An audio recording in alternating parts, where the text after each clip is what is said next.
봅시다. 오늘 계시록 9장 1절에서 6절 말씀까지 보도록 하겠습니다. 12절까지 보려니까 좀 긴 것 같아서 오늘 6절까지만 보도록 하겠습니다. 자, 9장 1절에서 6절 말씀까지 우리 다경자매님이 한번 읽어볼까요? 다섯째 천사가 나팔을 불 때 내가 보니 하늘에서 별 하나가 땅에 떨어지는데 그가 끝없이 깊은 구렁의 열쇠를 받더라. 그가 끝없이 깊은 구렁을 여니 큰 용광로의 연기 같은 연기가 구렁에서 올라오는데 해와 공기가 그 구렁의 연기로 말미암아 어두워지더라. 또 그 연기에서 메뚜기들이 땅 위로 나왔는데 땅의 정갈들이 지닌 권세와 같은 권세를 받더라.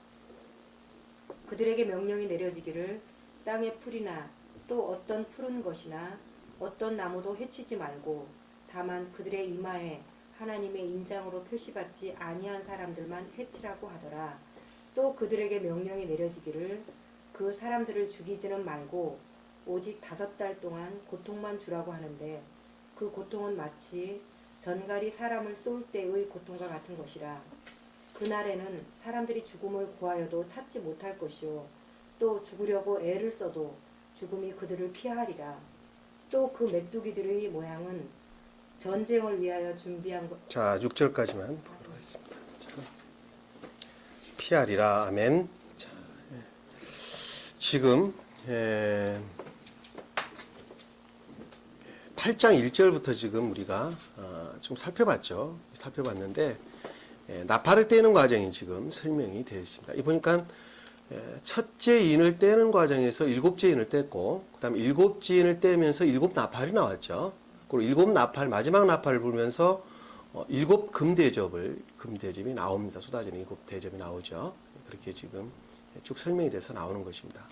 자, 이 8장 1절에서 지금 기록되어 있는 말씀의 뜻은 그동안에 우리가 잘 살펴봤습니다. 오직 믿음으로만 구원을 받는다고 말하는 개혁교도에 대해서 설명을 지금 하고 있다.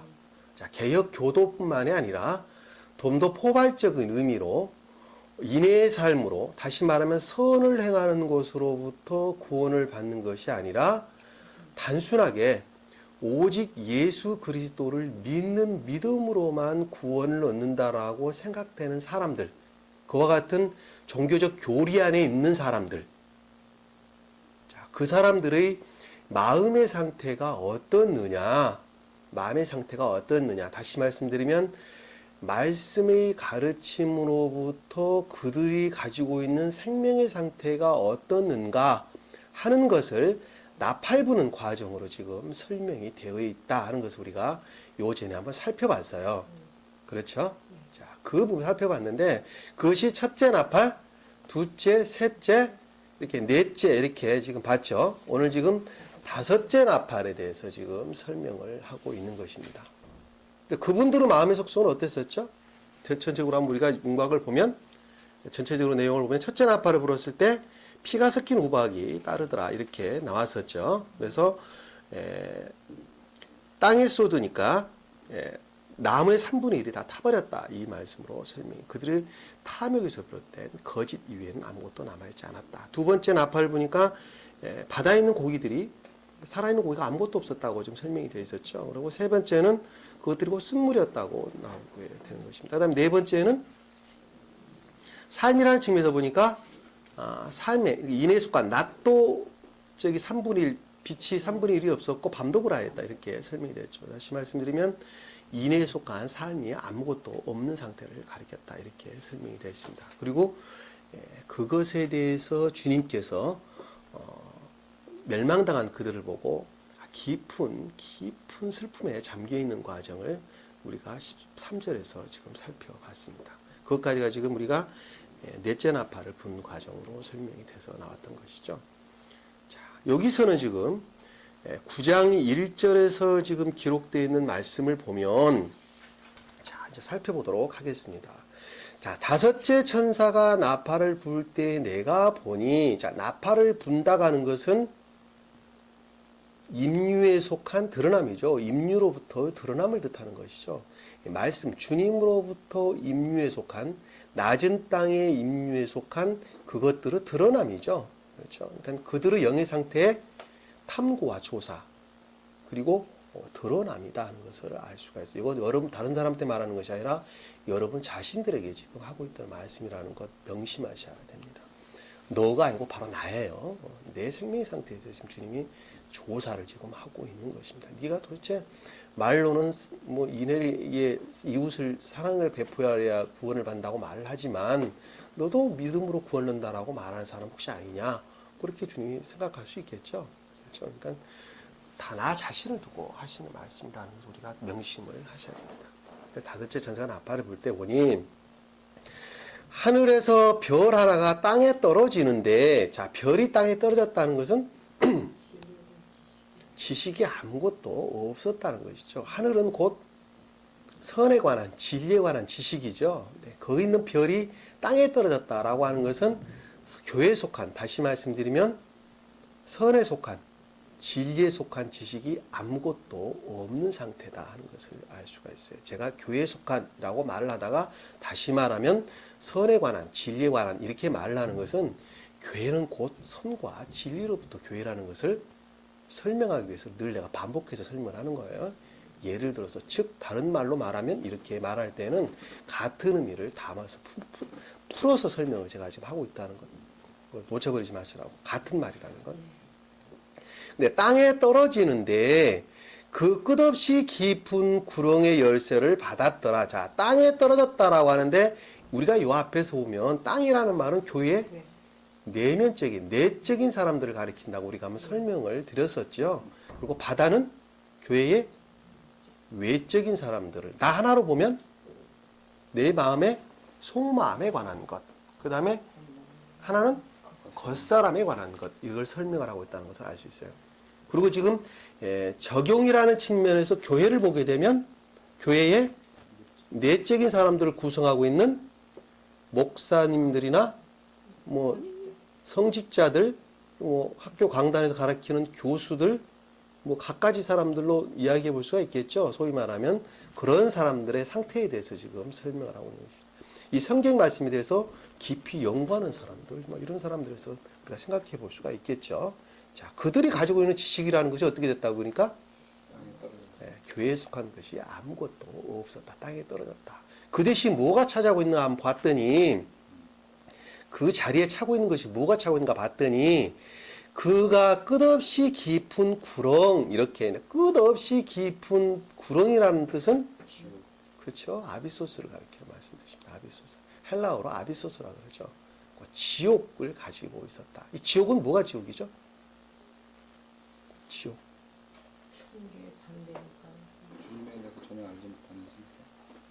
지옥과 반대는 뭐죠? 천계. 자, 천계와 반대는 그럼 지옥인데, 그러면 지옥이 뭘? 자기애로 꽉 차 있는. 그렇죠. 자애로 꽉 차 있는 거죠. 자애에서 비롯된 세간에 자애과에 가는 것. 그러니까 나를 사랑하는 마음으로부터 생긴 정욕, 탐욕, 쾌락, 뭐 사기, 명예, 음란, 간음, 뭐 다 이런 것들이겠죠. 자, 그런 것들로만 가득 차 있는 상태가 아비소스 이렇게 이야기를. 그것이 곧 지옥이죠. 지옥은 우리가 무슨 뭐 시뻘건 불이 막 타가지고 사람을 지글지글 태워 죽이는 그런 것을 가리키는 것이 아니라 우리 마음 한 가운데에 천계가 자리를 잡고 있어야 될 그곳에 지금 지옥의 영들이 자리를 잡고 있는 상태다. 있다 할 수 있어요. 그 구렁의 열쇠를 받았더라라고 하는 것은 그와 같은 결합이죠. 여는 것. 임유를 가리키는 말씀의 뜻인데 그와 같은 상태에 대한 결합되어 있는 상태를 지금 열쇠를 받았더라. 이 열쇠라는 문을 따고 들어가는 것이죠. 자, 그와 같은 상태에 결합되어 있는 것이죠. 그들의 마음이.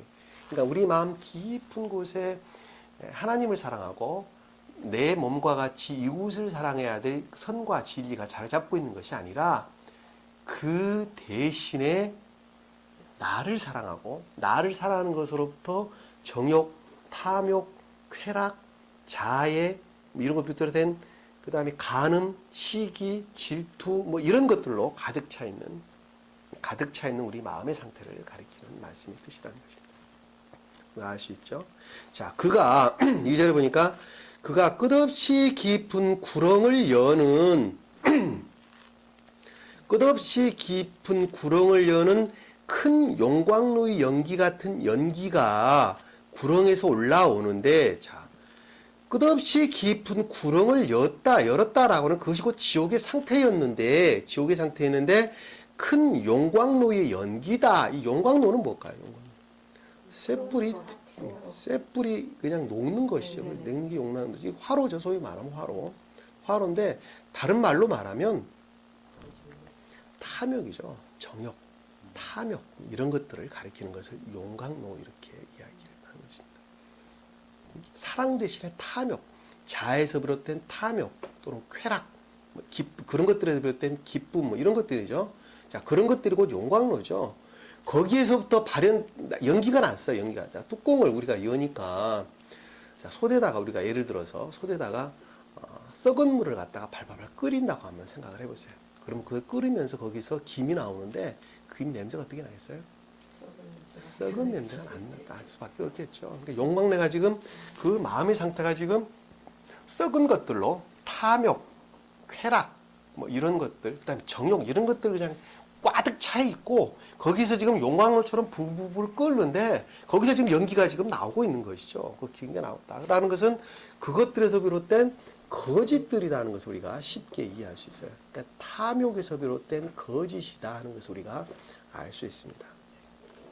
연기가 구렁에서 올라오는데, 자, 연기가 구렁에서 올라오는데 해와 공기가 구렁의 연기로 말미암아 어두워지더라. 이렇게 좀 설명해. 해와 공기라는 것은 선을 뜻하죠. 공기는 뭘까요?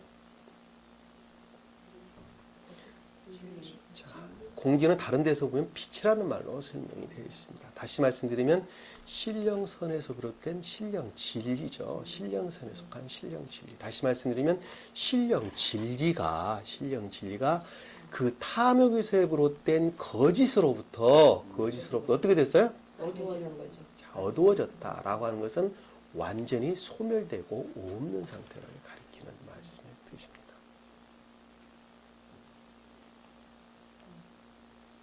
이해가 되시죠? 예. 자, 우리가 먼 데서 찾아볼 것이 아니죠. 먼 데서 찾아볼 것이 아니라 가까운 데서 우리는 쉽게 찾아볼 수가 있습니다. 자, 이 탐욕이라는 것은 남을 해치면서 탐욕을 갖는 경우도 있지만 그냥 자연, 감관적인 상태에서 탐욕에 속한 사람도 굉장히 많이 있죠. 우리가 가장 쉽게 예를 들어 말을 한다면 어떤 사람이 아파트 하나 갖는 것이 소원이다고 생각을 한번 해봅시다. 근데 그분이 가지고 있는 돈이 예를 들어 한 6억짜리 아파트를 하나 사고 싶은데 자기가 갖는 돈은 그냥 고작 한 2억 정도밖에 안 갖고 있어요. 4억을 빚을 내야 사겠단 말입니다. 근데 4억이 한 150만 원, 한 달 이자 150만 원, 200만 원이 나간다 치면, 예를 든다면, 그럼에도 불구하고 2억이라는 돈을 가지고 6억짜리 아파트를 샀다 한다면, 그리고 그는 그것으로부터 기쁨과 아무데 있다 한다면, 그것이야말로 그냥 탐욕이겠죠. 세상 탐욕입니다. 왜? 감관적인 것들로부터 다. 그것들에서 온 쾌락이고, 그것들에서 비롯된 기쁨이죠. 그 빗덩어리에 앉아가지고 그것들로부터 나에게 주었던 감관에 속한 오관으로 느낄 수 있는 어떤 기쁨이나 쾌락. 그건 다 무엇으로부터 비롯된 거예요? 욕심이죠. 정욕으로부터 비롯된 것이죠. 다른 데가 어려운 말이 아니죠. 그 정욕으로부터 비롯된 우리 기쁨, 우리 창세기에서 한번 살펴봤죠. 창세기에서 살펴봤어요. 정욕이고 그리고 욕심이죠. 그리고 그것 때문에 비롯된 저희 기쁨이란 말이죠. 보면서 기뻐한단 말이에요. 그리고 그런 것들로 쾌락을 느끼는 것이죠. 그리고 사람들에게 자기 모습을 드러내고자 하는 교만이 거기서 나오게 되는 것입니다. 다른 것이 아니죠. 그것이 곧 탐욕이고 기쁨이고 쾌락이고 그런 것들로부터 이제 뭐가 나오게 돼요? 사기가 나오게 돼요. 간음이 나오게 되고 그 뿌리가 다 그렇다는 것을 우리가 알 수 있어요. 꼭 남에게 꼭 남의 물건을 뺏어서 내 것 삼는 것은 도둑놈이죠. 그 사람은 도둑놈이에요. 그것이 우리가 쉽게 알 수가 있단 말입니다. 그런 자가 이웃들에게 선을 행하리라고는 상상을 할 수가 없죠. 없어요. 그 상상을 할 수가 없습니다. 선한 이웃들에게 어떻게 이웃에게 선을 행할 수가 있겠습니까? 자기 살 길이 바쁜데, 그런 탐욕으로부터 자기 살 길이 바쁜데 절대 이웃들에게 선을 행할 수 없습니다. 50만 원 이자. 그 마음을 가리켜서 우리는 여기서 지옥의 속성이다 이렇게 이야기를 하는 것입니다. 그 자아에서 비롯된 것이죠. 우리가 이거 명심해야 될 그런 부분입니다. 그러니까 이웃을 사랑한다는 것은 내가 안 하는 것만큼 이웃을 사랑하는 것입니다. 그래서 내가 안 하는 것만큼, 내 능력 범위 내에 사는 것만큼 이웃을 사랑하는 거예요. 무리하게 하는 것만큼 남에게 피해를 주는 것이 되는 것입니다. 내가 안 하는 것만큼 이웃들에게 선을 행하는 것이죠. 내가 길 가다가 침을 안 뱉는 것만큼 거리는 깨끗해지죠. 그리고 이웃들에게 그만큼 좋은 환경을 제공을 하는 것입니다. 그리고 가장 가깝게는 내 몸이 먼저 건강해야 되죠. 내가 건강한 것만큼 이웃들에게 피해를 안 주는 것입니다. 그리고 내 가족도 잘 돌봐야 되겠죠. 그러는 것만큼 이웃들에게 피해를 안 주는 것입니다. 내가 처한 직장에서 열심히 일해야 되는, 왜 봉급받는 사람이니까. 그런 것만큼 회사에게 피해를 안 주는 것입니다. 내가 안 하는 건, 계시록에 우리가 십계명에 보면 하지 말라, 다 하지 말라라고 하라고 명령하지 않아. 하지 말어라, 하지 마라. 다 하지 말라라고 하는 말씀을 우리에게 주신 것입니다. 예, 안 하는 것만큼, 악을 행하지 않은 것만큼 이웃들에게 선을 행하는 것이기 때문에 그렇습니다. 그것이 가장 낮은 궤도의 이웃사랑이죠. 가장 낮은 궤도의 이웃사랑입니다. 그것 위에 뭐가 생기는 거예요? 가장 낮은 그런 자기를 잘 돌보는 그런 것으로부터 그 다음에 도덕적인 삶이 오는 것입니다. 남이 보든지 보지 않든지 도덕적인 삶을 사는 것. 동물과 구별되는 도덕적인 삶을 살게 되는 것이죠. 그 도덕적인 삶 그 이후에 뭐가 생기는 거예요? 말씀이 가르침으로부터 영적인 삶이, 말씀의 가르침으로부터 영적인 삶이 그 위에다가 그 토대 위에 지어지는 것입니다. 그 토대 위에. 다시 말씀드리면 자연적 또는 도덕적 또는 법률적 또는 도덕적 삶을 살지 않는 사람들은 영적인 삶을 살 수가 없죠. 왜 그러냐면 그것을 집을 짓는 기초와 같은 것이기 때문에 그렇습니다.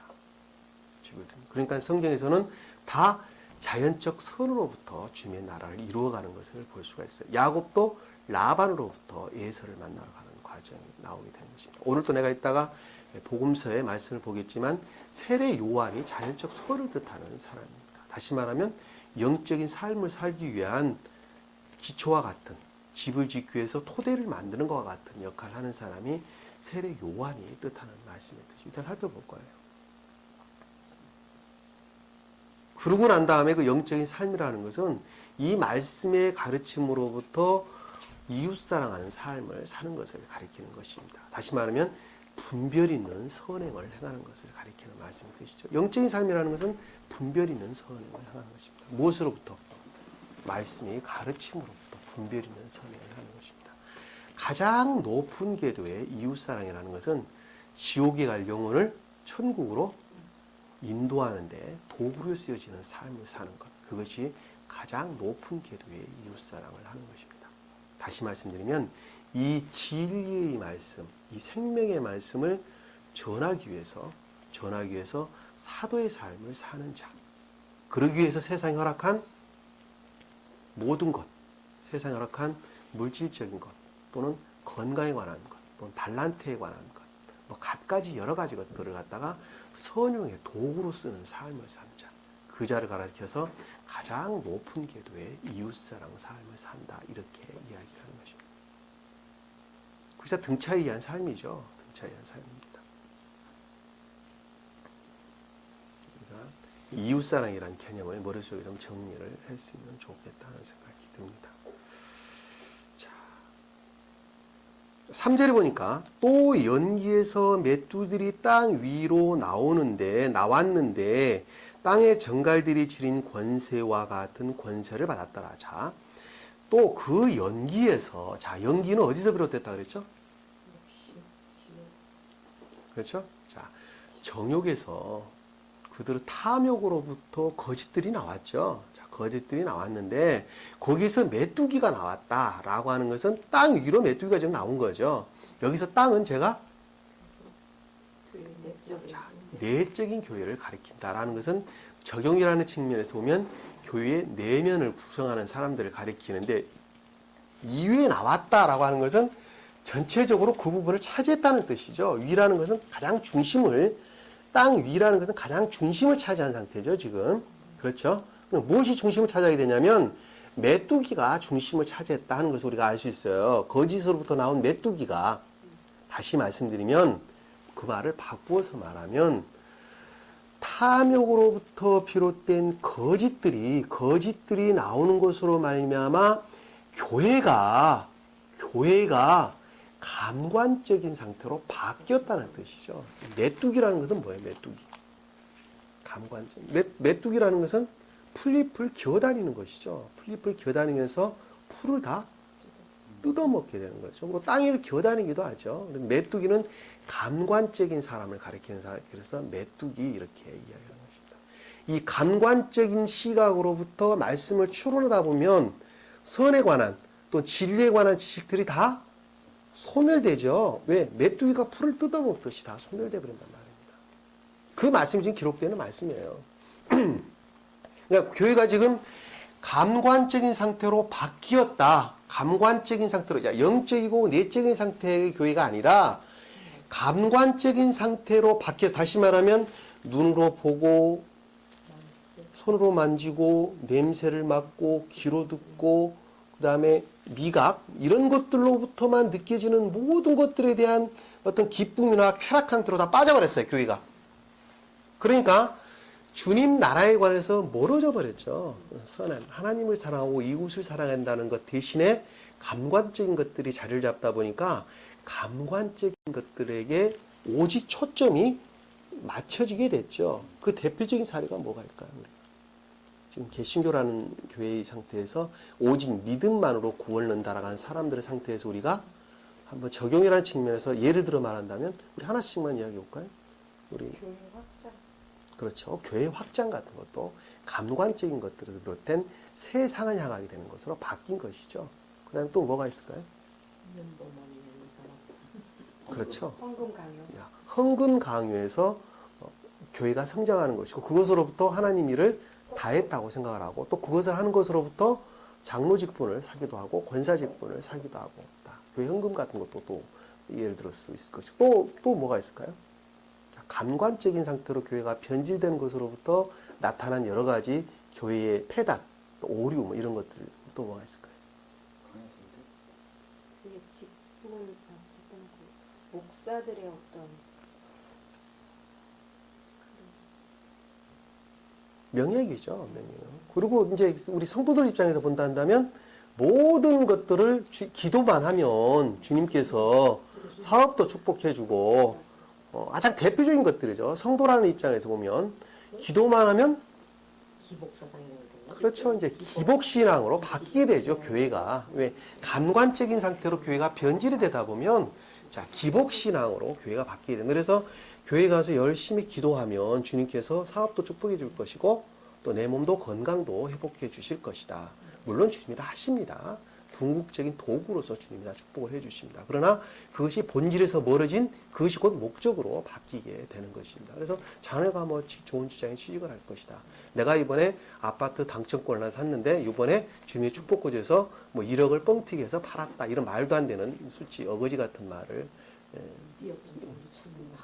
이렇게 이제 교회 전체적으로 자리를 잡게 되게 되는 것입니다. 그래서 모든 것들이 다 감관적인 쪽에 그런 것들에서 비롯된 정욕에서 비롯된 쾌락 쪽으로 그런 것들에서 간 기쁨 쪽으로 모든 것들이 초점을 맞춰지게 되는 결과로 빚어지게 되는 것입니다.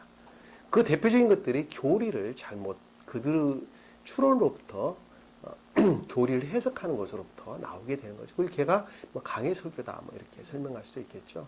그리고 말씀을 전혀 알지 못하는 무지로부터 하늘에서 별이 떨어지는 것으로부터 생겼다는 것 우리가 알 수 본문 지금 1장에 9장 1장에 우리가 봤었죠. 지금 이거 내가 전에 사는 말 아니죠. 말씀에서 지금 다 가르치고 있는 것입니다. 땅에서 나왔는데 땅의 정갈들이 지닌 권세와 같은 권세를 받았더라 라고 하는 것은, 자, 그와 같은 사람들이, 정갈이라는 것은 지금 사막에서 나오는 동물개죠, 동물개. 동물개. 난 정갈이 무슨 곤충인 줄 알았더니 동물개에 들어가더군요, 이 정갈이라는 것이. 정갈복에 속하는 동물들을 총칭한다, 이렇게 지금 설명을 하고 있습니다. 이 정갈계에 속하는, 나는 무슨 곤충인 줄 알았어요. 그랬더니 정갈목에 속하는, 정갈목이라고 하는 무슨 종이 있나 봐요. 그런 목에 속하는 정갈의 모든 종류를 가리킨다, 이렇게. 동물의 모든 종류를 가리킨다, 이렇게 가리키는 거죠. 정갈이라는 것은 독침을 가지고 있어서 사람이 맞게 되면 수분 안에 지식하고 마비가 된다고 합니다. 수분 안에 그렇게 지식하고 마비가 된다. 그러니까 이 말을 지금 바꿔서 말하면 정갈들이 지닌 권세와 같은 권세다라는 말을 바꿔서 말하면 어떤 말이 될까요? 거짓을 진리라고 설득하는 능력. 그렇죠. 제대로 말씀을 하셨습니다. 자, 거짓이 진리라고 설득하는 수단으로부터 사람을 마비시키고 질식시키는 그런 능력을 가리키는 말씀이 뜻이죠. 자, 그 말이 아주 명확하게 우리가 이해할 수 있죠. 왜 그렇게 이들이 쉽게 속아 넘어가죠? 힘이거든요.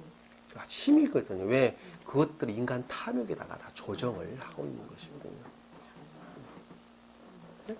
모든 것들을 인간 탐욕에다가 조정을 하니까 그들은 그 무지 속으로부터 스스로 딱 들어맞게 되죠. 그리고 이제 갖가지 예를 들어서 설명을 합니다. 그것을 소위 말하면 간증이라고 이제 다니면서 떠들어대는 말로 우리가 쉽게 이해를 할 수가 있습니다. 그걸 딱 맞춰놓으면 코드를 맞춰놓으면 다 맞죠. 코드를 맞추면 다 맞습니다. 우리도 한때는 간증하고 근데 몰라서 그랬었습니다. 주님께 죄송할 따름이에요. 그걸 지나야 돼. 그러면 나 지나야 살아. 자, 정갈들이 지닌 권세와 같은 권세를 받았더라라는 말씀들 금방 이해가 되시죠? 근데 우리 메뚜기가 이제 나왔으니까 우리가 메뚜기에 대해서 한번 이게 왜 감관적인 것인가 하는 것을 우리가 주님께서 우리에게 가르쳐 주신 복음서에서 한번 말씀을 찾아보도록 하겠습니다. 복음서에 요한복음이 아니라 마태복음이죠. 마태복음 3장 1절에서 12절 말씀합니다.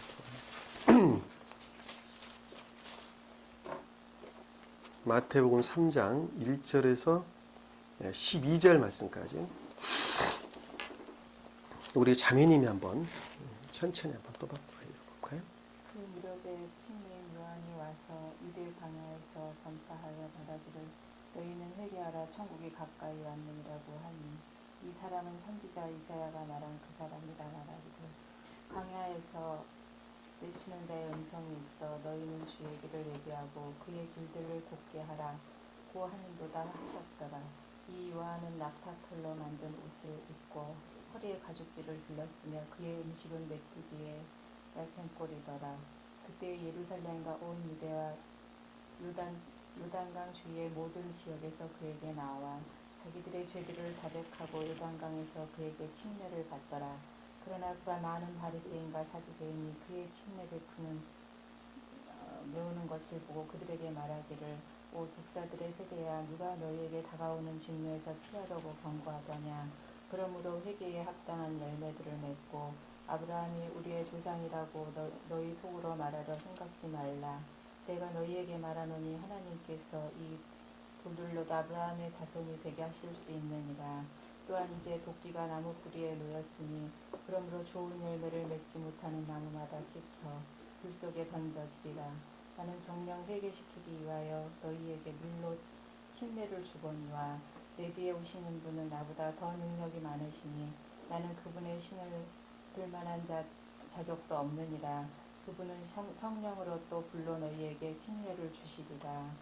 그분은 손에 키를 들고 자기의 타작마당을 철저히 정결케 하실 것이며 알곡은 모아서 창고에 드리고 쭉정이는 꺼지지 않는 불로 태우지리라고 하더라. 아멘. 자, 우리 너무 잘 알고 있는 말씀이죠. 근데 이 말씀이 도대체 무슨 뜻인가? 이 말씀은 역사적인 사실이죠. 자, 복음서 성경에서 창세기 12장이죠. 창세기 12장부터는 역사적인 사실입니다. 창세기 12장부터 역사적인 사실이죠. 이 복음서에 기록되어 있는 말씀 또한 역사적인 사실이죠. 역사적인 사실입니다.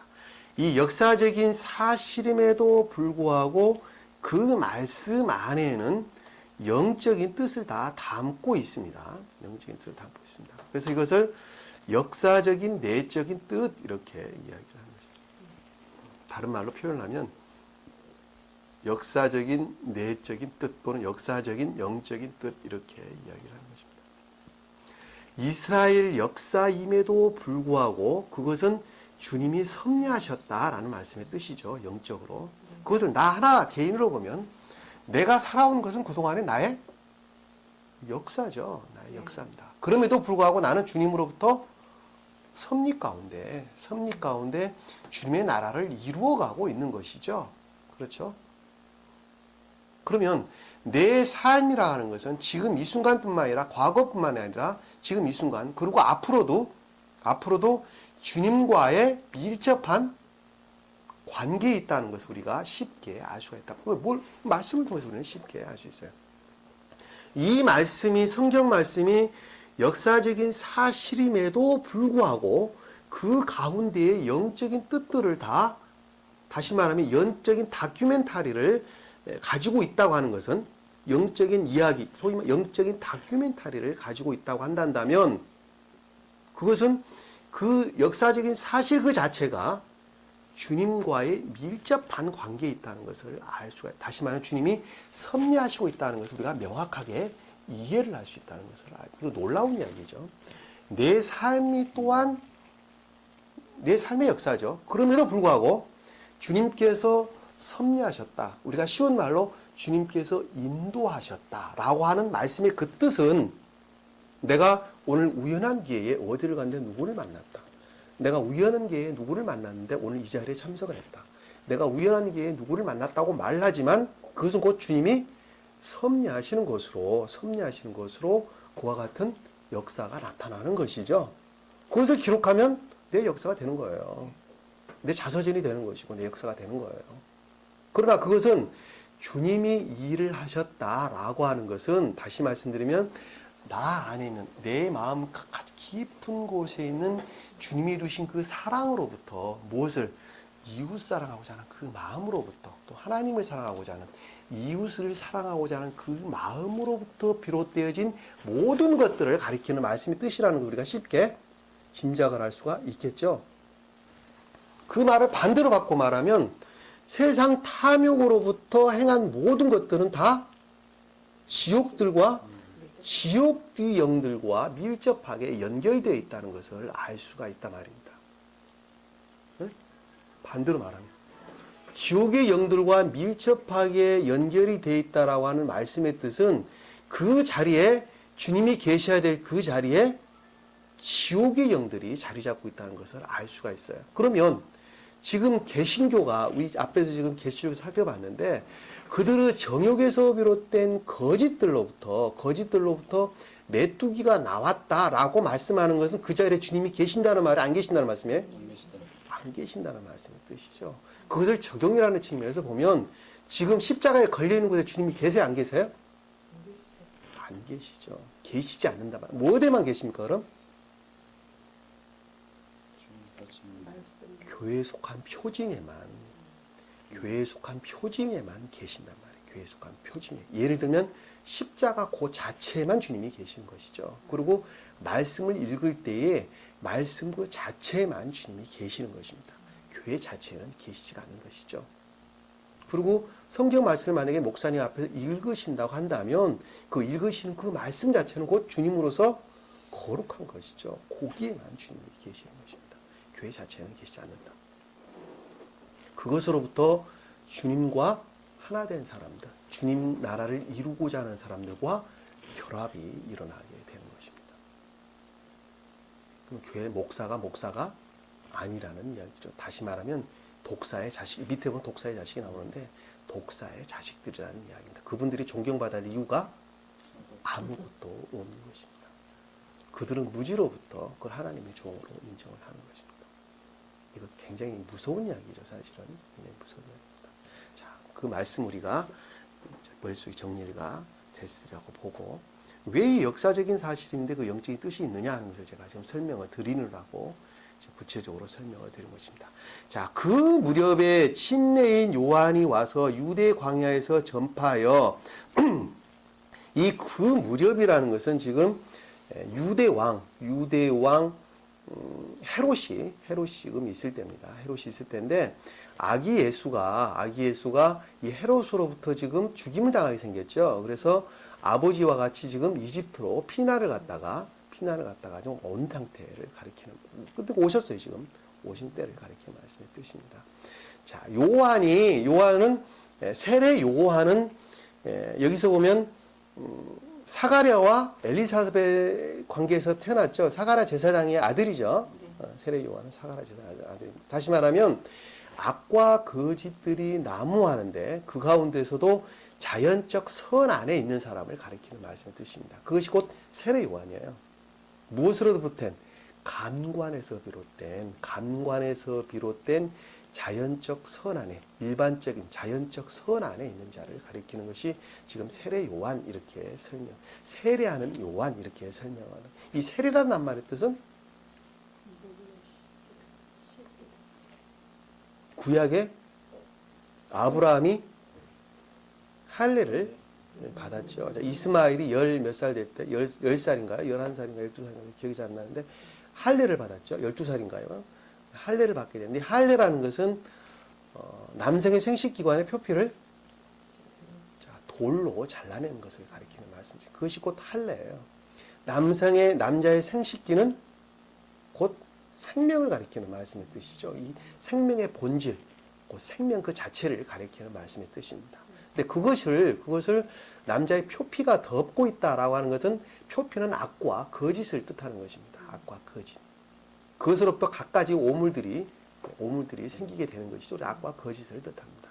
근데 그것을 뭐로 잘랐어요? 돌로, 자연석 날카로운 돌로 잘랐다라고 하는 것은 진리로부터 악과 거짓들의 제거를 뜻하는 것입니다. 그것이 곧 이 할례, 소위 말하면 세례의 기원을 가리키는 말씀의 뜻입니다. 신약에 와서 그것을 세례 이렇게 말이 바뀌게 된 것이죠. 세례란 말 무슨 말인지 아시겠죠? 네. 그러면 그냥 세례 받았다는 거, 구원 받았단 말 아니에요. 그거는 그냥 소위 말하면 그냥 예식에 지나지 않는 것입니다. 아무 의미가 없다. 내적인 의미가 없단다면 아무런 의미가 없다는 것을 알 수가 있습니다. 이 세례 요한이라는 것은 그와 같이 세례자 요한이라는 것은 감관적인 자연적 선, 악과 거짓들을 제거하는, 물리치는 감관적인 것에서부터 비롯된 자연적 선 안에 있는 사람을 가리키는 말씀의 뜻입니다.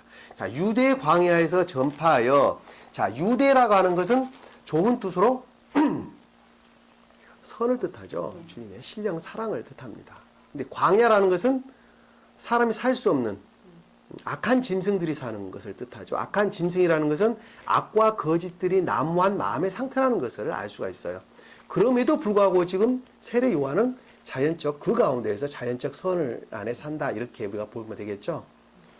자, 내가 선을 행합니다. 그럼에도 불구하고 그것은 주님으로부터 비롯된 것이 아니라 감관적인 것들에서 비롯된, 이 말씀으로 보면 말씀의 내적인 뜻에서 분리된 말씀의 문자적인 가르침으로부터 선을 행하는 자죠. 이거 죽어 있는 거죠. 그거는 주님으로부터 보면 죽어 있는 것이죠.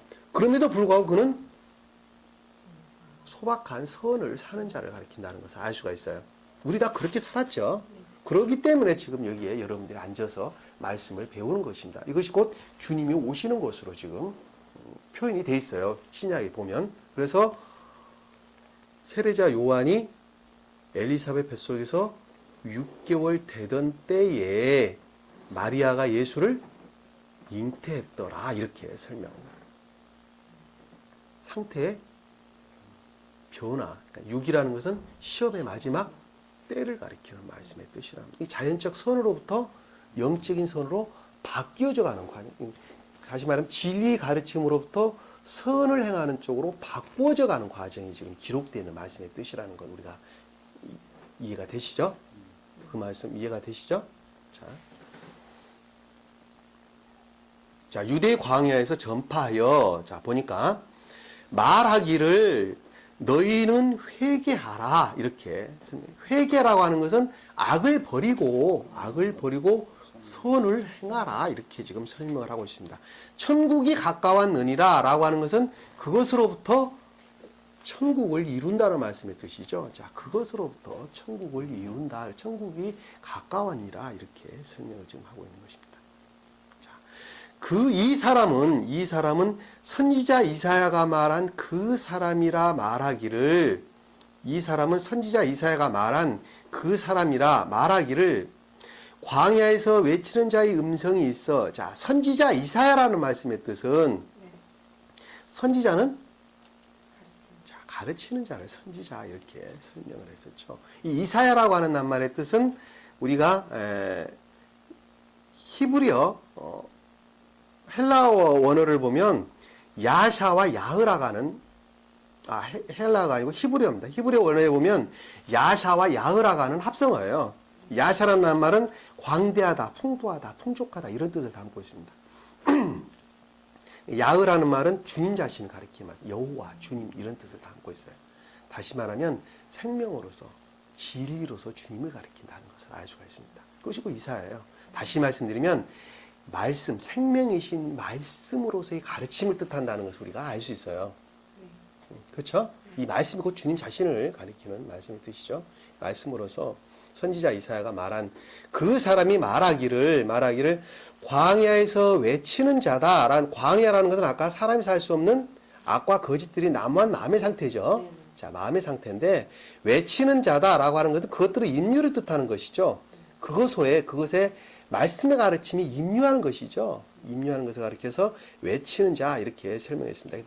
음성이 있어 라는 말씀의 뜻인데 이 음성이라는 것은 지금 원어를 보면 헬라어 원어를 보면 파이노라는 낱말, 포네라는 뜻인데 그 어원이 무슨 뜻을 담고 있냐면 빛을 내다, 빛이다, 나타내다 이런 뜻을 담고 있어요. 나 물 한 컵만 갖다 줄래? 네. 자, 말씀의 가르침으로부터 뭐를 낸다는 거예요, 그럼? 쉽게 말하면. 빛을 낸다는 거죠. 다시 말하면 진리 가운데 있는 것이죠. 진리 가운데 있는 것이 이 광야라고 하는 악과 거짓들이 난무한 우리 마음의 상태에 주님은 진리 빛으로부터, 진리로부터, 이 가르침으로부터 빛을 내야 한다는 것이죠. 지금 이사야가 그렇게 말씀을 지금 하고 있는 것이죠. 말씀 가르침으로부터.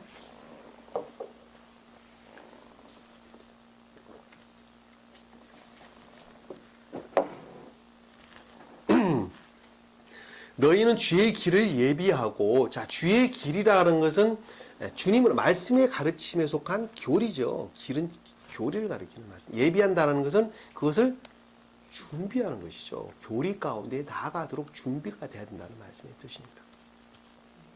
그 길들을 곧게 하라 라고 하는 것은 곱게 한다, 바르게 세운다 라고 하는 것은 거짓들의 제거가 곱게 하는 것이죠. 다시 말하면 선과 진리 가운데 나아가는 것을 곱게 한다 이렇게 하였더라. 이 요한은 낙타 털로 만든 옷을 입고, 자, 이 요한이라는 것이 영의 상태가 지금 어떻느냐라고 보니까 이 요한이라고 말하는 생명의 상태가 보니까 낙타 털을 옷을 입고 있는 상태였어요. 영적으로. 낙타는 기억지에 속한 지식을 갖다가 낙타 이렇게 이야기를 하는 거죠. 기억지에 속한 지식이 낙타죠. 털이라고 하는 것은 가장 외적인 삶을 가리키는 말씀의 뜻입니다. 우리가 이제 이 계시록 밑에 보면 머리카락이 나오죠. 여인 머리카락이고 여인의 머리카락 같았더라 이런 설명이 나옵니다. 머리카락은 가장 외적인, 가장 궁극적인 우리 삶을 가리키는 말씀의 뜻입니다. 기억지에 속한 진리로부터, 자, 그러니까 낙타 털을 만든 옷을 입고라고 하는 것은 기억지에 속한 진리로부터 자연적인 진리로부터 궁극적인 삶, 자연적 선 안에 있는 자다 하는 것을 우리가 쉽게 이해할 수가 있어요. 제가 왜 자연적 선 안에 있다라고 이야기를 하냐면 여기 말씀을 보면 우리가 쉽게 이해를 할 수 있단 말입니다. 근데 허리에는 가죽 띠어를 띄었다라고 하는 것은 그 마음의 상태가, 가죽은 동물로부터 나오게 되죠. 동물은 우리 마음에 의지 측면을 다 설명을 하는 것입니다. 성경에서 악한 동물은 악을 표징을 하고 선한 동물은 선을 표징을 하는 것입니다. 그러니까 이 동물의 가죽 띠에를 띄었다는 것은 마음의 상태가 허리는 교회를 뜻하죠. 성경에서 우리 배웠죠. 허리는 혼인애를 뜻합니다. 혼인애. 혼인애는 선과 진리 결합을 가리키는 교회를 뜻합니다. 성경에서 어디서나 다 허리는 주님의 교회를 뜻하는 말씀의 뜻입니다. 그것이 곧 선과 진리가 하나 되는 것을 가리키는 말씀입니다. 곧 혼인에 속한 교회를 가리킨다는 것을 알 수 있습니다. 가죽 뒤를 띄었다는 것은 마음이 고와 같은 상태였다는 것을 가리키는 말씀의 뜻이죠. 그 음식은 메뚜기와 야생꿀이었더라 라고 하는 것은, 음식이라는 것은 그것들을 취했는데 무엇으로부터 취했어요? 자, 감관으로부터 취했다. 메뚜기가 우리 지금 계시록에서 뭐라고 그랬어요? 감관적인 교회 상태로 바뀌었다는 것을 우리가 살펴봤죠. 네. 자, 감관으로부터 취했다. 근데 그것이 뭐랬어요? 야생 꿀이었더라 라고 하는 것은 그것들에 속한 기쁨 가운데 있었다는 것을 우리가 쉽게 알 수가 있어요. 네. 이해되시죠? 꿀은 그럼- 나고. 그러면 한 가지씩 한번 우리 예를 들어서 진도 나가는 것도 중요하지만 이게 굉장히 좀 멀었는데 오늘 다 못하면 다음 시간에 하도록 하고, 그럼 우리 한 가지 예를 들어 설명하면 우리 노영지문은 감관에서 비롯된 자연적 선이라고 말하는 무엇이 있었을까요? 내가 말하는 선이었어요. 그러나 주님이 보시는 것이 악이고 거짓이었죠. 그것을 위해서 보니까 유대 왕 헤롯 이런 말로 좀 그때라는 것은 성경에서 때라는 것은 때, 시기, 절, 계절, 무슨 아침, 저녁은 전부 다 마음의 영의 상태를 가리킨다고 말씀드렸죠. 새벽기도. 그렇죠. 뭐 새벽기도 일례가 될 수도 있겠죠. 그리고 또 자연적 선이다 라고 한다. 금식기도. 나는 뭐 그것을 선이라고 생각을 했었다 한다면 또 뭐가 있었을까요? 저야 뭐 나팔 부는 거. 그렇죠. 그것도 이제 일종의 불이 떠오르는 불을 돋는다고 나팔을 불었다라는 내 것도 기쁨으로. 저것도 자연적 선입니다. 감관에서 비롯된 자연적 선이다. 우리 딴여자님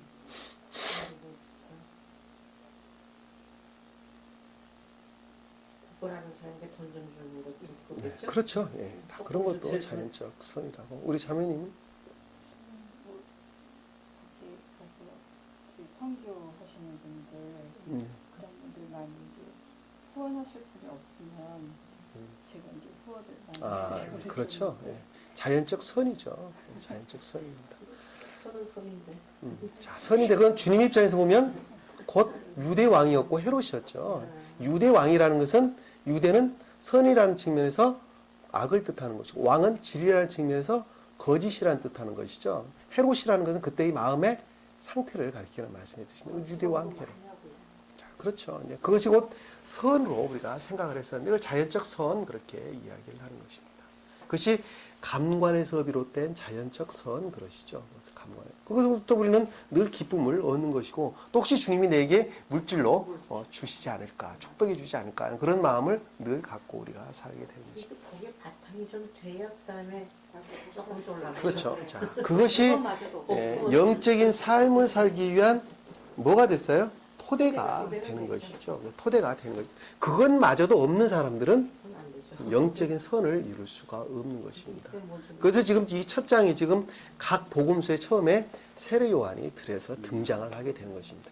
그 이후에 지금 진리 씨앗이 뿌려지게 되는데 아기 예수가 오는 것으로 지금 진리 오시는 설명이 되고 있는 것입니다. 그것이 곧 말씀의 가르침으로부터 이제 어떤 것이 선이고 어떤 것이 진리인지를 지식적으로 얻어가는 과정이죠. 지식적으로 얻어가는 과정을 아기 예수가 헤롯을 피해 이집트로 피난을 갔다라는 말씀의 뜻이죠. 지식적으로 그것을 아는 거예요. 이집트는 기억지에 속한 지식을 가리키는 말씀의 뜻입니다. 다시 말하면 이 말씀이 가르침으로부터 지식을 얻어가는 과정이죠. 얻어가는 과정입니다. 그것으로부터 오자마자 뭘 겪게 돼요? 주님께서는 광야의 시험을 겪게 된단 말입니다. 이 광야의 시험이라는 것은 자, 말씀을 알았어요. 알함으로부터 비롯되는 것으로부터 내가 지금까지 선이라고 생각했던 것들이 다 악이라는 것을 알게 되죠. 이게 잘못됐구나라는 것을 알면서 내 안에서 끊임없이 뭐가 생겼어요? 갈등 같은 그렇죠. 갈등 같은 게 생기고 시험이 나타나게 되는 것입니다. 시험이 나타나게 되는 것이죠. 그래서 그 광야의 시험의 과정을 통해서 그 다음에 뭐가 나오게 되냐면 치료하는 과정이 나오게 되는데 베드로 장모가 열병으로 치료받는 과정이 나오게 되고 성전 구석에 안진뱅이가 치료받는 과정이 나오게 되죠. 그리고 문둥병자가 치료받는 과정이 나오게 되는데 그것이 나 안에 있는 거짓들, 악에 속한 거짓 또는 거짓에 비롯된 악에 속한 것들이 치료되는 과정으로 설명이 되는 것입니다. 그것이 주님 자신이 그렇게 하신 거예요. 주님 자신. 가장 깊은 뜻으로는 주님 자신에 관한 말씀의 뜻입니다. 그러나 이미지라고 하는 적용이라는 측면에서 모형이라고 하는 측면에서 보면 한 사람의 거듭남, 중생하는 과정이 지금 그려져 있다는 것을 우리가 쉽게 알 수가 있다는 것입니다. 그것이 복음서에 기록되는 말씀의 뜻이죠. 어느 것 하나 빼놓고 우리가 이해할 수가 없는 것입니다. 자, 보니까 꿀을 먹었더라. 그때에 예루살렘과 온 유대와 요단강 주위의 모든 지역에서 그에게 나와. 자, 예루살렘이라는 것은 영적인 교회를 뜻하는데 반대로 맞으면 거짓들을 가리킨다는 것을 우리가 알 수 있죠. 영적인 것들에 반대된, 진리에 반대되는 거짓이라는 것을 알 수 있어요. 온 유대라는 것은 선에 반대되는 아까운 데 있는 자를 가리키는 말씀의 뜻이죠.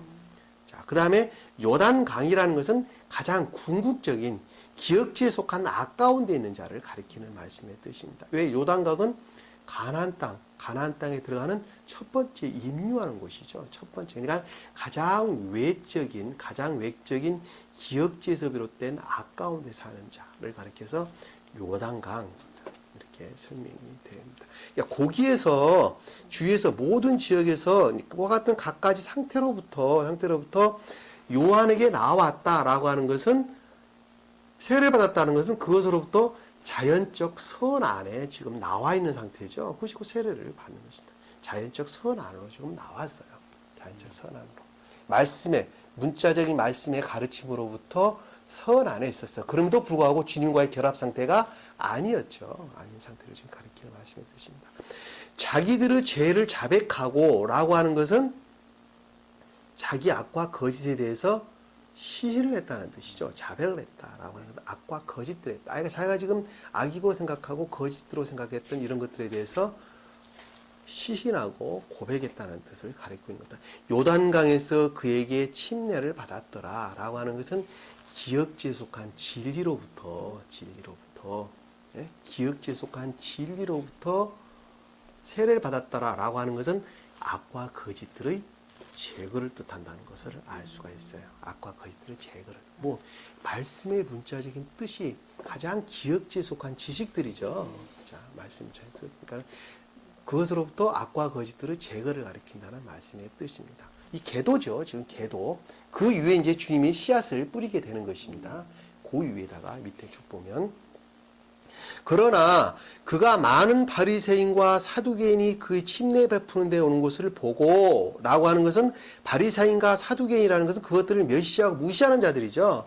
악과 거짓 가운데 빠져 있으면서 불구하고 이 말씀의 가르침으로부터도 어떠한 깨달음도 없는 자들이죠. 지금 다시 말하면 바리새인은 악한 자들, 사두개인은 거짓 교리 가운데 빠져 있는 거짓 가운데 있는 자들을 가리키는 말씀의 뜻입니다. 침례 베푸는 데 오는 것을 보고 그에게 말하기를, 자, 그것들에 대해서 깨닫고 지각했죠. 지금 세례 요한이 그들에게 말을 하기를, 자, 오 독사의 세대야. 자, 독사라는 것은 감관에서 비롯된 악 가운데, 추론 가운데 빠져 있는 자들이죠. 감관에서 비롯된 추론 가운데 빠져 있는 자들. 자식이라는 것은 원래 자식은 진리 가운데 있는 자가 성경에서 말씀해 본연의 뜻이죠. 근데 그것이 반대의 뜻으로 거짓 가운데 있는 자를 가리키는 말씀의 뜻입니다. 이 세대라는 말은 자식이란 뜻입니다. 원어에 보면 자식, 제너레이션이라는 말이 자식이란 뜻을 담고 있습니다. 자식, 아들, 독사의 아들들아, 이렇게 지금 야단을 하고 있는 것입니다. 다시 말하면 감관에 속한 추론으로부터 거짓 가운데 있는 것들이라고 지금 야단을 치고 있는 것입니다. 누가 너희에게 다가오는 진노에서 피하라고 경고하더냐라고 하는 것은 너희는 반드시 지옥에 떨어질 것이다 말씀의 뜻이죠. 바꿔 말하면 그 뜻이죠. 너에게 다가오는 진노에서 누가 피하라고 경고하더냐라고, 그들은 반드시 지옥으로 떨어질 수밖에 없다는 것이죠. 그러니 너희는 반드시 회개하고 돌아와야 된다는 말씀을 지금 담고 있는 것이죠. 내적으로 보면. 그러므로 회개에 합당한 열매로, 그런 밑에서 설명이 되고 있는 거예요. 그러니까 회개에 합당한 열매를 맺고 라고 하는 것은 악을 버리고 선을 행하는 것을 가리켜서 회개에 합당한 열매를 맺고 이렇게 지금 설명을 하고 있는 것이죠. 다시 말해 인애에 속한 삶을 가리킨다. 인애라는 것은 이웃사랑을 가리키는 말씀의 뜻입니다. 인애라는 것은 이웃사랑을 가리키는 말씀의 뜻. 인애가 무슨 말일까? 헷갈리지 마세요. 이웃사랑을 가리켜서 인애, 이렇게 이웃에게 선을 행하는 것을 가리켜서 인애에 속한 선, 이렇게 이야기를 하는 것입니다. 그것이 이웃사랑이에요.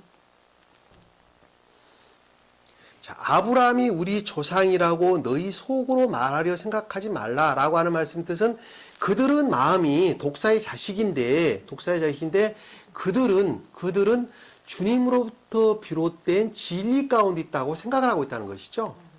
자, 여기서 아브라함이라는 것은 신령선으로서의 주님을 가리키는 말씀의 뜻입니다. 신령선으로서 우리 조상이다라고 하는 것은 그것으로부터 선 안에 있다라고 그들은 생각을 하고 있다는 말이죠. 이 조상이라는 것은 아버지라는 뜻입니다. 아버지가 곧 조상으로 기록되어 있는데, 아버지는 선의 측면에서 성경은 기록되고 있는 말씀. 그러니까 주님으로부터 비롯된 선 안에 있다고 그들은 생각하고 있다는 거예요. 마음은 곧 독사의 자식임에도 불구하고, 무슨 말인지 이해가 되시죠? 자, 주사에 너희 속에 생각하지 말라. 내가 너희에게 말하노니 하나님께서 이 돌들로도 아브라함의 자손이 되게 하실 수 있느니라. 자, 하나님께서 이 돌들로라는 말씀의 뜻은 신령 진리 뜻이죠. 신령 진리. 다시 말하면 진리로부터, 주님으로부터 비롯된 진리로부터 아브라함의 자손이 되게 하실 수 있느니라 라는 말씀의 뜻은, 여기서 보면 자손이라는 말의 뜻은 원어를 보면 테크노이라는 말씀, 테크노. 적을 필요 없어요, 그런 것은. 설명을 하기 위해서 제가 설명을 드린 거죠. 그것은 곧 아이라는 뜻이야. 어린아이라는 뜻입니다. 다시 말하면 순진무구함을 나타내는 말씀의 뜻이죠. 그것은 그 어원을 보면 해산하다, 산출하다, 이 좋은 뜻을 가지고 있단 말입니다. 다시 말씀드리면 주님 사랑에서 비롯된 순진무구함을 뜻한다는 것을 우리가 알 수가 있어요. 무엇으로부터? 진리로부터 사랑에서 비롯된, 신령선에서 비롯된 순진무구함을 가리킨다는 것을 우리가 알 수 있단 말입니다. 명확하죠? 한치의 빈틈도 없습니다. 또한 이제 도끼가 나무 뿌리에 놓였다라고 하는 것은 그들의 정죄죠. 정죄. 이 나무는 사람을 가리키는 말씀의 뜻입니다.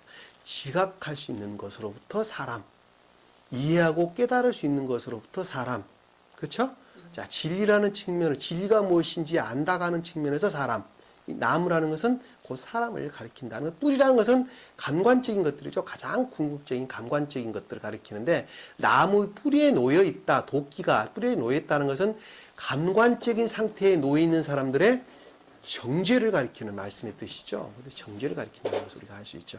그러므로 좋은 열매를 맺지 못하는 나무마다라고 하는 것은 가장 궁극적으로 우리 삶이 인애에 속한 삶 가운데 살지 아니한다면, 그렇죠? 자, 좋은 열매를 맺지 못하는 나무마다, 인애에 속한 삶 가운데 살지 아니한 자마다 찍혀 불 속에 던지니라라고 하는 그것들은 곧 영벌을 가리킨다는 것을 알 수 있어요. 지옥에 속한 영벌을 가리킨다는 것을 우리가 쉽게 이해를 할 수가 있습니다. 나는 정령 회개시키기 위하여 너에게 물로 침례를 주거니와, 자, 회개라고 하는 말씀의 뜻은 악을 버리고 선을 행하는 것이죠. 무엇으로부터? 자연적인 진리로부터. 지금 세례 요한이 주는 것은 자연적인 진리죠. 기억지로 알고 있는 지식, 진리에 대한 지식으로부터 악과 거짓들을 버리는 것이죠. 자, 그런 것들에 속한 마음으로부터죠. 기억지에 속한 진리 지식으로부터 내 마음 속에 있는 내 마음속의 상태가 아까 가죽띠를 띄었다 이렇게 설명이 되어 있었죠. 그와 같은 것들로부터 악과 거짓들을 제거를 갖다가 나는 물로 세를 주었다 라고 말씀을 하셨는데, 내 주위에 오시는 분은 나보다 더 능력이 많으시니, 자, 능력은 곧 주님으로부터 비롯되는 것이죠. 천계로부터 능력은 오는 것입니다. 다시 말씀드리면 신령선에 속한 진리로부터, 자, 사랑에서 비롯된 지혜로부터, 진리로부터 능력이 오는 것이죠. 나는 그분의 나는 그분의 신을 들만한 자격도 없느니라 라고 하는 것은 그분에 대한 겸비죠. 겸손, 겸비, 경배, 이런 말씀을 담고 있는 것입니다.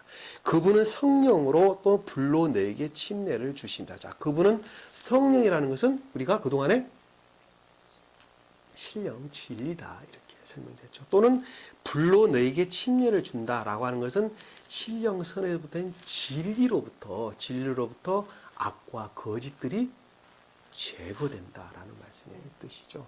세례 요한은 감관에서 비롯된 기억지로부터 악과 거짓들을 제거했는데, 그것은 주님으로 보기에 곧 선이 아니었고 곧 악이고 거짓이었죠. 그래서 앞에 헤롯 유대의 왕이라는 말이 그래서 나오는 거예요. 그때에 이렇게 설명을 하고 있는 것입니다.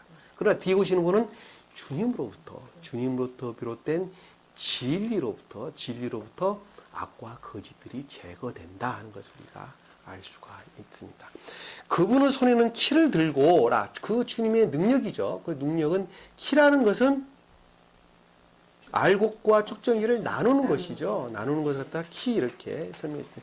이 타당마당을 철저히 정결케 하실 것이며, 자, 타작마당이다 라고 하는 것은, 이 타작마당이라는 것은 헬라의 원어를 보면 그 어원이 종이를 축으로 말리다라는 뜻을 담고 있어요. 다시 말하면 악과 거짓을 가리키는 말씀의 뜻입니다. 타작마당이라는 것은. 종이가, 성경 말씀이 축으로 말렸다라고 하는 것은 악에 속한 상태를 가리키는 말씀의 뜻이죠. 종이가 축으로 말려 있는 상태를 가리키는 말씀. 그러니까 말씀이 말려 있어요. 펴져 있는 것이 아니라. 다시 말하면 악과 거짓 가운데 빠져 있는 상태가 타작마당이에요. 자, 그것들을 어떻게 하냐면 밑에 보니까 정결케 한다라고 하는 것은 깨끗하게 하신다는 말씀의 뜻이죠. 무엇으로? 시로, 키로 악, 거짓들을 제거한다는 말씀의 뜻이에요. 그 연결이 지금 되어 있는 말씀입니다. 이해가 되시죠? 자, 그것이며 알곡은 모아 창고에 드리고 라고 하는 말씀의 뜻은 선한 열매, 좋은 씨들이죠. 좋은 씨. 다시 말씀드리면 인애에 속한 선 가운데 사는 자, 말씀으로부터 세례를 받은 자, 진리 말씀으로부터 세례를 받은 자, 다시 말하면 악과 거짓으로부터 벗어나 하나님을 사랑하고 이웃을 사랑 가운데 있는 자, 무엇으로부터? 이웃을 내 몸과 같이 사랑하는 자, 거듭난 자, 중생한 자, 열매를 맺은 자, 이런 말로 설명을 드릴 수가 있습니다. 그렇죠? 근자로 창고에 되었다라는 것은 주님의 나라를 뜻하는 말씀의 뜻이죠. 자, 쭉정이는 꺼지지 않는 지옥불에 던진다라고 하는 그것들에 대한 영벌을 가리키는 말씀의 뜻이라는 것을 우리가 알 수 있어요. 이 말씀의 핵심이 뭡니까? 궁극적으로 말씀드립니다. 여기서 이 말씀의 핵심. 인간적인 선에 머무르지 말고 주님의 가슴.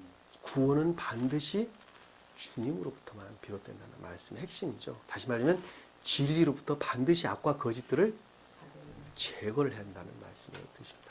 감관에서 비롯된 것으로부터는 절대로 구원을 받을 수가 없다는 것도 우리가 가르침을 통해서 쉽게 알 수 있습니다. 그래서 세요한은 주님의 길을 예비하라 이렇게 설명을 하고 있는 것입니다.